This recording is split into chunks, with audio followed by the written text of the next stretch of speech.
Satyabama Institute of Science and Technology, Chennai and Sriperumbudur. திறமையானவர்களை உருவாக்கத்தான் இருமொழி கொள்கை தேவை என சொல்கிறோம் என்று அமைச்சர் அன்பில் மகேஷ் பொய்யாமொழி தெரிவித்தார். நாமக்கல் மாவட்டம் திருச்செங்கோட்டில் செய்தியாளர்களிடம் பேசிய அவர், கிருஷ்ணகிரி அருகே பள்ளி நிகழ்ச்சியில் ஜாதி அடையாளத்துடன் மாணவர்கள் நடனமாடிய விவகாரத்தில் பள்ளி தலைமை ஆசிரியர் பணியிட மாற்றம் செய்யப்பட்டுள்ளதாக தெரிவித்தார். ஏங்க வேற மொழி எதுக்குங்க உலக மொழி எனக்கு தேவை? எனக்கு ஏன்னா மொழிபெயர்ப்பாளரை நான் உருவாக்க போகிறேன். நான் ஒரு விஞ்ஞானியை உருவாக்கணும்னு ஆசைப்பட்றேன், நல்ல மருத்துவரை உருவாக்கணும்னு ஆசைப்பட்றேன், நல்ல பொறியாளரை உருவாக்கணும்னு ஆசைப்பட்றேன். அப்படி தான் பண்ணிட்டு இருக்கோம் நம்ம எல்லாருமே சேர்ந்து.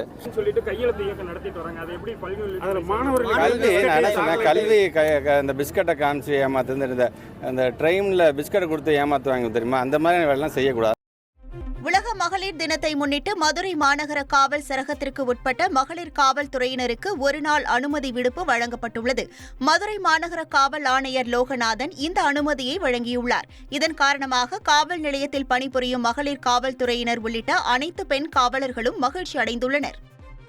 Satyabama Institute of Science and Technology, Chennai and Sriperumbudur.